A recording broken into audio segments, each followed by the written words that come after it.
Alors, l'animation d'aujourd'hui est organisée par l'inspection académique de Haute-Corse, en collaboration avec l'USEP 2B et la pelote basque, donc le secteur, la zone sud-est. L'objectif, c'est la promotion de la pelote basque à l'école, en école primaire. Donc, présentation des diverses activités pédagogiques possibles sur un mur et cet après-midi dans l'école directement pendant une cour de récréation. Alors, le public, c'est le public des enfants du premier degré, donc du CP au CM2, c'est-à-dire des enfants âgés de 6 ans à 11 ans. Donc l'objectif que nous nous fixons, c'est de convaincre le monde de l'enseignement, et les enseignants en particulier, que cette activité, la pratique de la pelote basque, peut se réaliser dans une cour de récréation ou dans une installation inappropriée au jeu, mais au jeu de balle parfaitement.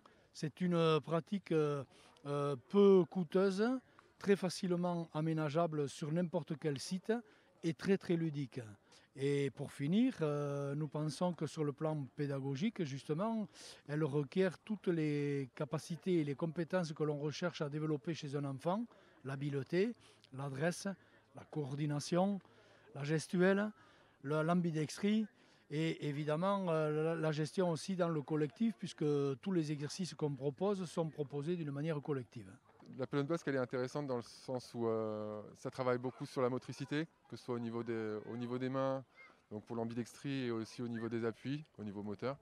Il y a aussi un matériel, on va dire, qui est pas très important, donc qu'on peut mettre en bonne application assez rapidement dans une cour de récréation avec deux balles, un mur, voire même sans mur. Notre objectif dans les 4 années qui arrivent, c'est de développer cette pratique-là dans le milieu scolaire et de pouvoir l'associer, parce que nos contenus pédagogiques que l'on propose sont identiques dans le milieu scolaire et dans le milieu fédéral. Par ici, vous faites que du lancer.